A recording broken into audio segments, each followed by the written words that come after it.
Good morning students. आज class में हम पढ़ेंगे प्लांट एम्ब्रियोलॉजी विषय का टॉपिक एंडोस्पर्म। एंडोस्पर्म अथवा भ्रूणपोष। पादपों में फर्टिलाइजेशन के पश्चात जब एम्ब्रियो का डेवलपमेंट होता है तो उसके साथ साथ एम्ब्रियो को पोषण प्रदान करने के लिए, एम्ब्रियो को न्यूट्रिशन प्रदान करने के लिए एक टिश्यू डेवलप होता है जिसे हम एंडोस्पर्म या भ्रूणपोष कहते हैं। और इसकी उत्पत्ति डबल फर्टिलाइजेशन के पश्चात होती है। लास्ट क्लास में हमने डबल फर्टिलाइजेशन पढ़ा था, द्विनिषेचन पढ़ा था। तब हमने पढ़ा था कि प्रथम निषेचन के उपरांत जाइगोट बनता है और जो दूसरा निषेचन होता है जहां पर एक मेल गैमिट एक पोलर न्यूक्लियस से फ्यूज होता है, उस कंडीशन में एक ट्रिप्लोइड न्यूक्लियस बनता है, त्रिगुणित केंद्रक बनता है।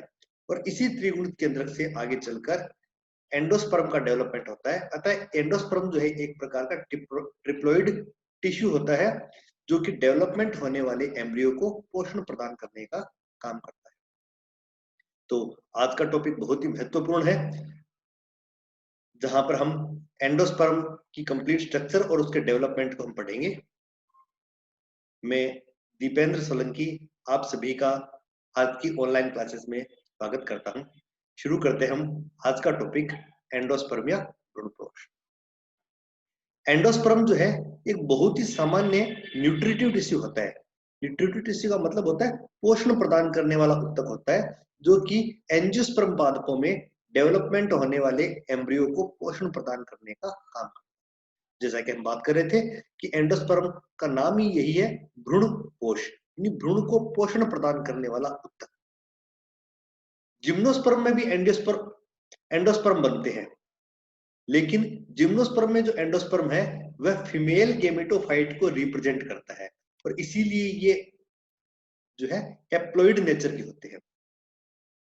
लेकिन एंजियोस्पर्म के अंदर जब ये बनते हैं तो एंजियोस्पर्म में जो है ये हैप्लॉइड न होकर ये ट्रिप्लॉइड नेचर के होते हैं और इनका निर्माण जो है फर्टिलाइजेशन के प्रोडक्ट के रूप में होता है। ये एक बहुत बड़ा डिफरेंस है कि जिम्नोस्पर्म में जब ये बनेंगे तब तो ये फीमेल गेमेटोफाइट के पार्ट के रूप में बनते हैं। फीमेल गेमेटोफाइट से ही इनका निर्माण होता है और इनका निर्माण जो है फर्टिलाइजेशन से पहले ही हो जाता है। फर्टिलाइजेशन होगा या नहीं होगा इस चीज पर निर्भर नहीं करता कि एंडोस्पर्म बनेगा या नहीं बनेगा। एंडोस्पर्म का निर्माण फर्टिलाइजेशन पूर्व ही हो जाता है जिम्नोस्पर्म में। परंतु एंजियोस्पर्म जो प्लांट है, एंजियोस्पर्म में एंडोस्पर्म का डेवलपमेंट सदैव फर्टिलाइजेशन के उपरांत होता है और यह ट्रिप्लोइड नेचर का होता है, जबकि जिम्नोस्पर्म में यह हैप्लॉइड नेचर का होता है। ये बहुत बड़ा मेजर डिफरेंस है जिम्नोस्पर्म और एंजियोस्पर्म के एंडोस्पर्म में। जैसा कि हमने डबल फर्टिलाइजेशन के दौरान देखा था कि एक पोलन ट्यूब के अंदर दो मेल गैमिट होते हैं और इनमें से एक मेल गैमिट जो है फर्टिलाइजेशन के दौरान एक सेल से फ्यूज होता है और फलस्वरूप जाइगोट का निर्माण होता है जो कि डिप्लॉइड नेचर का होता है। और जो दूसरा मेल गैमिट होता है, सेकंड मेल गैमिट होता है, यह पोलर न्यूक्लियस से फ्यूज होता है। एंडोसेक में जो पोलर न्यूक्लियस पाया जाता है, पोलर न्यूक्लियस दो हैप्लॉइड केंद्रकों से मिलकर बना होता है। दो हैप्लॉइड न्यूक्लियस का जो समूह होता है उसे पोलर न्यूक्लियस कहते हैं। इससे मेल गैमिट जो है ये फ्यूज होता है तो ये तीन केंद्रक एक स्ट्रक्चर बनती है जिसे हम प्राइमरी एंडोस्पर्म न्यूक्लियस कहते हैं। प्राइमरी एंडोस्पर्म न्यूक्लियस, PEN इसे शॉर्ट में बोल देते हैं। तो प्राइमरी एंडोस्पर्म न्यूक्लियस जो है यह एक्चुअल में तीन न्यूक्लियस से मिलकर बनता है, तो ट्रिप्लॉइड नेचर का होता है। कुछ एंजियोस्पर्म्स ऐसे भी हैं जो कि एंडोस्पर्म का डेवलपमेंट नहीं करते हैं। सामान्यतः ऑर्किडेसी फैमिली के अंदर, ओडोस्टिमेसी फैमिली के अंदर या ट्रापेसी फैमिली है। ये फैमिलीज ऐसी होती है कि इनके मेंबर जो है एंडोस्पर्म का डेवलपमेंट नहीं करते हैं। इसके अलावा जितने भी एंजियोस्पर्म हैं उनमें एंडोस्पर्म का डेवलपमेंट एक सामान्य परिघटना है जो कि भ्रूण को पोषण प्रदान करने के लिए इनका डेवलपमेंट होता ही है। एंजियोस्पर्म के अंदर एंडोस्पर्म का डेवलपमेंट किस प्रकार से होता है, किस विधि के द्वारा होता है, इस आधार पर एंडोस्पर्म जो है तीन प्रकार के होते हैं। यानी एंडोस्पर्म का जो डेवलपमेंट है वो हम यहाँ पर पढ़ रहे हैं कि एंडोस्पर्म का डेवलपमेंट किस प्रकार से होता है। तो एंडोस्पर्म का डेवलपमेंट जो है, इसका डेवलपमेंट के 3 प्रकार है हमारे पास। पहला प्रकार है न्यूक्लियर एंडोस्पर्म, दूसरा सेलुलर एंडोस्पर्म और तीसरा है हेलोबियल एंडोस्पर्म। तो डेवलपमेंट का जो तरीका है, डेवलपमेंट के तरीके के आधार पर जो है 3 प्रकार के एंडोस्पर्म। देखिए इन सभी एंडोस्पर्म में से जो सेलुलर एंडोस्पर्म होता है यह मोस्टली डाइकोट्स में पाया जाता है, जबकि हेलोबियल एंडोस्पर्म है ये मोनोकोटिलेडन प्लांट्स में पाया जाने वाला है। यानी द्विबीजपत्री पादप है उनमें सेलुलर एंडोस्पर्म पाया जाता है, जबकि एक बीजपत्री पादपों के अंदर जो है हेलोबियल एंडोस्पर्म पाया जाता है। तीनों प्रकार के एंडोस्पर्म हमें यहाँ पर दिखाई दे रहा है। ये न्यूक्लियर प्रकार का है, ये सेलुलर प्रकार का है और ये हेलोबियल प्रकार का। न्यूक्लियर प्रकार में ये आपको बहुत सारे न्यूक्लियस दिखाई दे रहे हैं, हालांकि फाइनली ये भी सेलुलर हो जाते हैं। सेलुलर प्रकार में सारा एंडोस्पर्म बहुत सारी असंख्य कोशिकाओं से मिलकर बना होता है। जो हेलोबियल प्रकार है ये एक तरीके से 2 भागों में विभाजित होता है और मोस्टली सेलुलर फ्री न्यूक्लियर प्रकार का होता है। इन तीनों को हम कंप्लीट डिटेल के अंदर हम आगे की स्लाइड्स में हम पढ़ेंगे। तो शुरुआत करते हैं हम न्यूक्लियर एंडोस्पर्म से। न्यूक्लियर एंडोस्पर्म का मतलब होता है केंद्रकीय भ्रूणपोष। ये जो एंडोस्पर्म होता है, इस प्रकार के एंडोस्पर्म में जो प्राइमरी एंडोस्पर्म न्यूक्लियस होता है, जब पीएन कह रहे हो, जो कि ट्रिप्लोइड नेचर का होता है, इसमें होने वाले जो कुछ विभाजन है ये केवल विभाजन न्यूक्लियस में ही होते हैं। इसके उपरांत वॉल फॉर्मेशन नहीं होता है। यानी जो प्राइमरी एंडोस्पर्म न्यूक्लियस है इसमें कुछ विभाजन इस प्रकार से होते हैं कि इनमें न्यूक्लियर में डिवीजन तो होता है, न्यूक्लियस में तो डिवीजन हो रहा है, लेकिन वॉल फॉर्मेशन नहीं होता है। अतः होता क्या है कि जो सेंट्रल सेल थी, इस सेंट्रल सेल के अंदर, सेंट्रल सेल कहां पर होती है? एम्ब्रियो सेक में। तो एम्ब्रियो सेक की सेंट्रल सेल जो है इसमें कई न्यूक्लियस जो है ये बन जाते हैं और कई बार ऐसा भी होता है कि कई हजार न्यूक्लियस जो है इनका फॉर्मेशन हो जाता है और सारे न्यूक्लियस जो है ये एम्ब्रियो सेक के अंदर उपस्थित जो द्रव्य है इसके अंदर ये सस्पेंडेड रहते हैं। तो इसलिए ही इसे हम न्यूक्लियर एंडोस्पर्म कहते हैं, क्योंकि यहाँ पर केवल न्यूक्लियस का फॉर्मेशन हो रहा है, कोशिकाएं नहीं बन रही है। जो कि ये न्यूक्लियस है ये एम्ब्रियो सेक के अंदर सस्पेंडेड पाए जाते हैं। और बहुत सारे प्लांट्स में ऐसी कंडीशन जो है एंडोस्पर्म की, ये तब तक रहती है जब तक कि इसे डेवलपमेंट होने वाले एम्ब्रियो के द्वारा कंज्यूम नहीं कर लिया जाता। यानी जो डेवलपिंग एम्ब्रियो है वह अपने डेवलपमेंट के दौरान इस न्यूक्लियर एंडोस्पर्म को इसी अवस्था में कंज्यूम करता है, जैसे फ्लोरकिया में, लिम्नेंथिस में और ऑक्जिस्पोरा। ये जो कुछ उदाहरण है उनमें इसी प्रकार की कंडीशन पाई जाती है कि ये लंबे समय तक जो है ये न्यूक्लियर कंडीशन पाई जाती है और डेवलपिंग एम्ब्रियो इसी कंडीशन में से उपभोग करता है। अथवा कुछ ऐसे भी होते हैं जिनमें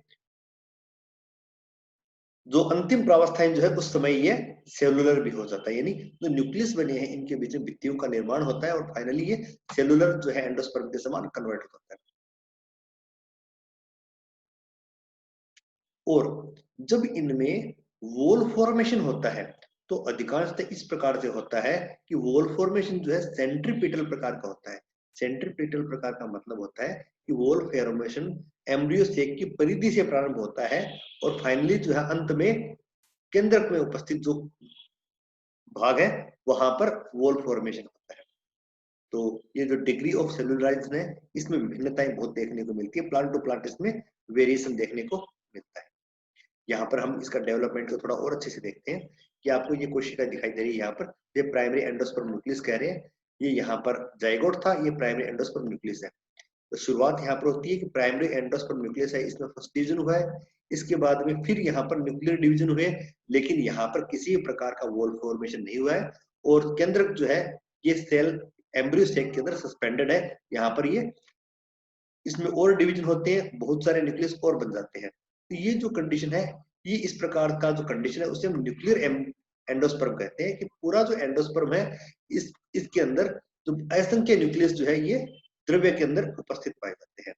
कुछ ऐसी कंडीशन भी हो सकती है जहां पर अंतिम प्रावस्थाएं जो है उसमें वॉल फॉर्मेशन प्रारंभ हो जाता है, लेकिन जब वॉल फॉर्मेशन प्रारंभ होता है तो वॉल फॉर्मेशन सर्वप्रथम परिधि की तरफ से होता है और परिधि से वॉल फॉर्मेशन केंद्रीय भाग की तरफ होता है। तो सबसे पहले परिधि की तरफ जो उपस्थित न्यूक्लियस है उनके चारों ओर वॉल फॉर्मेशन होता है।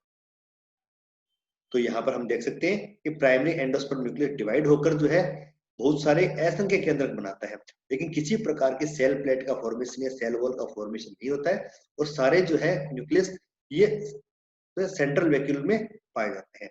और जब यहाँ पर सेल वॉल का फॉर्मेशन होता है सेंट्रीपिटल प्रकार का होता है, सबसे पहले परिधि पर वॉल फॉर्मेशन प्रारंभ होता है। और इस प्रकार का जो एंडोस्पर्म है ये बहुत ही कॉमन प्रकार का है, और कॉटन है, मेज है, कैप्सुला, कॉटन और कोकोनट और व्हीट, इन सभी के अंदर इसी प्रकार का एंडोस्पर्म पाया जाता है। अब हम न्यूक्लियर एंडोस्पर्म के कुछ एग्जांपल्स देखते हैं। अब हम पहला एग्जांपल हम देख रहे हैं फेसियोलस का।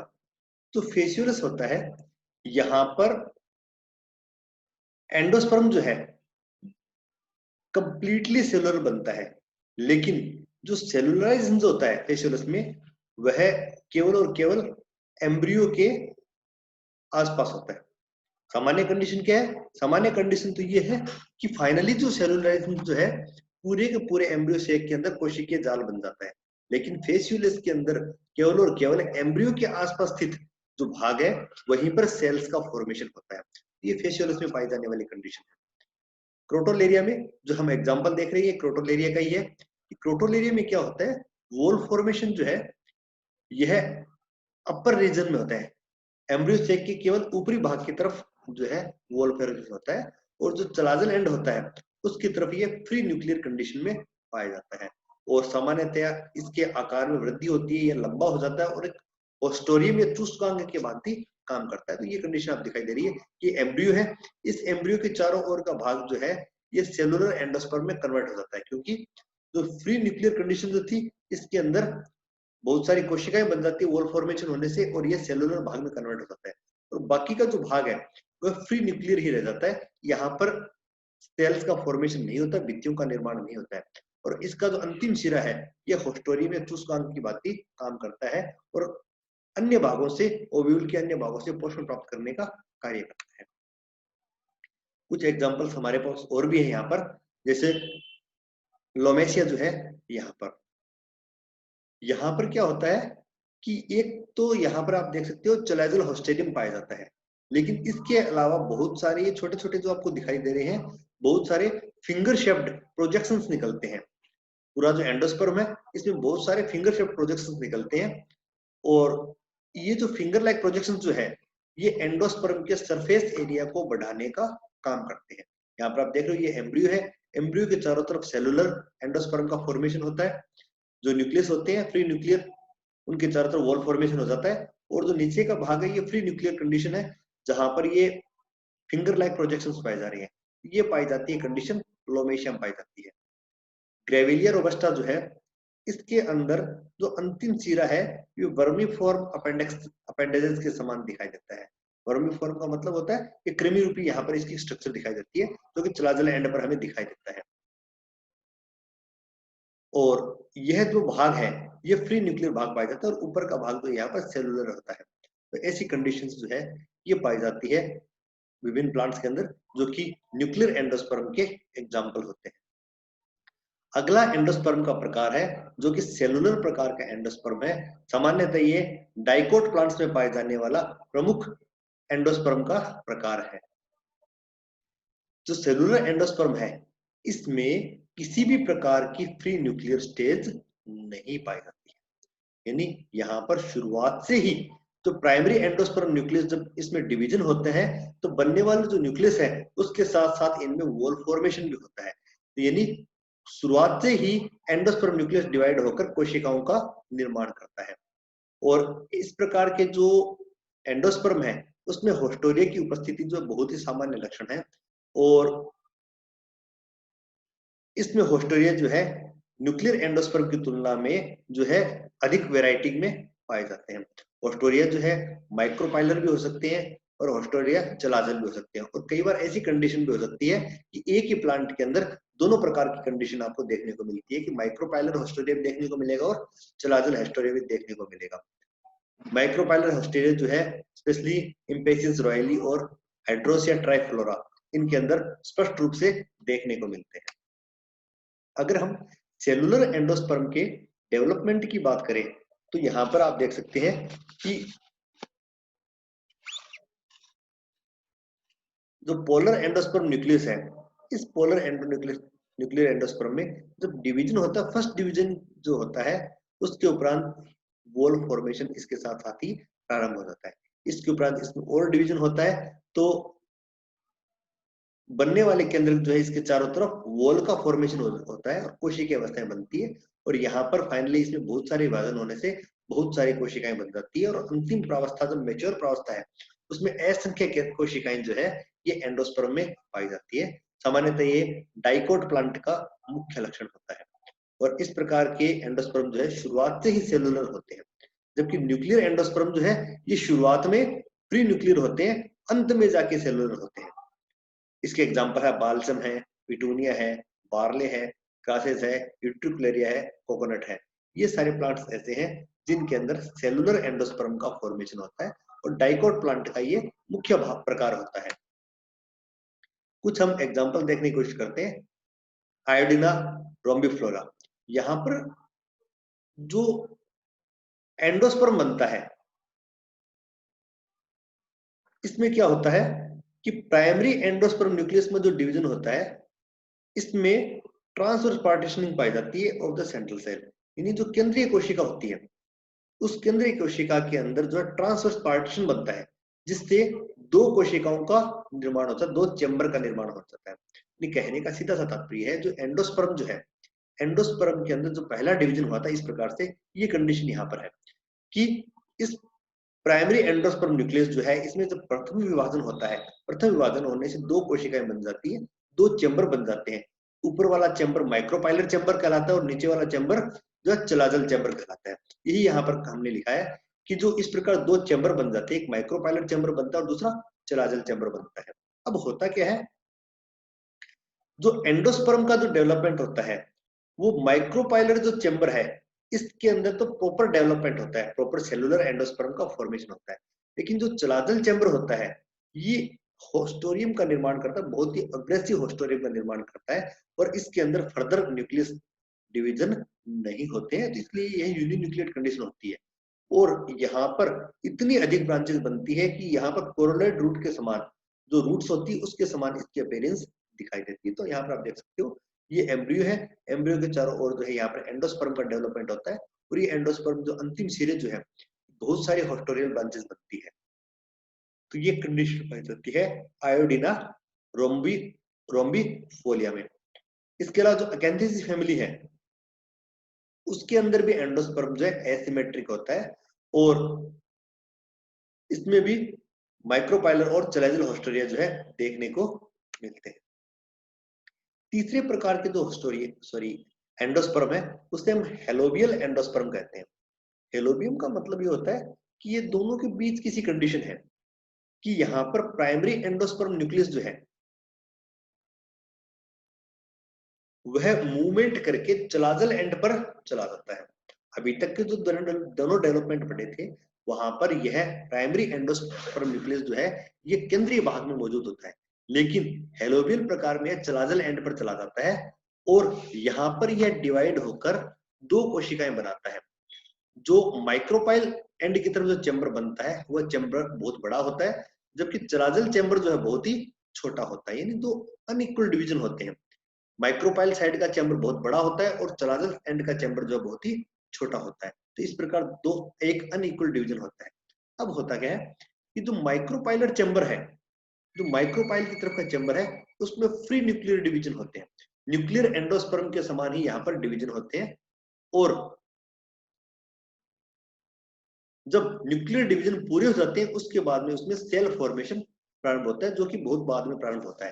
यानी कहने का तात्पर्य है कि माइक्रोपाइलर चैम्बर जो है उसके अंदर जो है न्यूक्लियर एंडोस्पर्म के समान डेवलपमेंट होता है, जबकि जो चलाजल चैम्बर है उसका न्यूक्लियस सामान्यतः अनडिवाइडेड रहता है, इसमें किसी प्रकार का कोई विभाजन नहीं होता है, या कुछ समय बाद डिवीजन होते हैं तो बहुत ही कम डिवीजन होते हैं। और अगर डिवीजन होते हैं तो यहाँ पर ये फ्री न्यूक्लियर डिवीजन प्रकार के डिवीजन होते हैं, जैसे कि फाइलिड्रम और इसके अंदर इस प्रकार की कंडीशन पाई जाती है। एग्जाम्पल है एस्फोडेलस, यहाँ पर ये कंडीशन आपको देखने को मिलती है। यहाँ पर एक डायग्राम को थोड़ा और अच्छे से हम समझेंगे इस डायग्राम के अंदर कि एंडोस्पर्म का डेवलपमेंट, हेलोबियल एंडोस्पर्म का डेवलपमेंट किस प्रकार से होता है। आप यहाँ पर देख सकते हो कि प्राइमरी एंडोस्पर्म न्यूक्लियस है, ये केंद्रीय भाग से मूवमेंट करके हुए अब चलाजल एंड पर चला गया है। अब इसमें डिवीजन होने से दो अनइक्वल सेल बनती है। इस चलाजल एंड की तरफ छोटी कोशिका बनती है और माइक्रोपाइल एंड की तरफ एक बड़ा माइक्रोपाइलर चैम्बर बनता है। अभी जो माइक्रोपाइलर चैम्बर है इसमें फ्री न्यूक्लियर डिवीजन होते हैं और न्यूक्लियर एंडोस्पर्म के समान डेवलपमेंट होता है, जबकि चलाजल सेल जो है ये इसके अंदर किसी प्रकार का विभाजन नहीं होता। और फाइनली जो है माइक्रोपाइलर चैम्बर है उसमें परिधि की तरफ कोशिकाएं बन जाती है और केंद्रीय भाग जो है अभी भी जो है यहाँ पर कोशिकाएं नहीं बनती और फ्री न्यूक्लियर कंडीशन पाई जाती है। और जो बेसल अपरेटस है वो जो है चलाजल एंड पर अभी भी मौजूद होता है। तो ये इस प्रकार का जो डेवलपमेंट है, हेलोबियल प्रकार का डेवलपमेंट, ये इंटरमीडिएट प्रकार का है जो कि फ्री न्यूक्लियर और सेलुलर प्रकार के बीच का ये कंडीशन है। तो क्योंकि पहला डिवीजन होता है ये सेलुलर प्रकार का होता है और दो कोशिकाएं बनती है, वॉल फॉर्मेशन होती है और स्पष्ट रूप से दो कोशिकाएं बनती है। लेकिन उसके बाद का जितना भी डेवलपमेंट है वो फ्री न्यूक्लियर डिवीजन के रूप में होता है, न्यूक्लियर डेवलपमेंट प्रकार का होता है। तो इस प्रकार दोनों प्रकार की कंडीशन के बीच का है। और फाइनली अंत में जो है एंडोस्पर्म ये सेलुलर बन जाता है और इसका जो डेवलपमेंट का पैटर्न है वो न्यूक्लियर एंडोस्पर्म के समान होता है। तो ये जो तीनों प्रकार हमने पढ़े, तीन प्रकार की न्यूक्लियर एंडोस्पर्म, सेलुलर एंडोस्पर्म और हेलोबियल एंडोस्पर्म, जो कि सामान्य रूप से पादपों में पाए जाने वाले एंडोस्पर्म है और यही इनके डेवलपमेंट का तरीका है और सभी के अंदर इस प्रकार से फोस्टोरियम भी बनते हैं। ये एक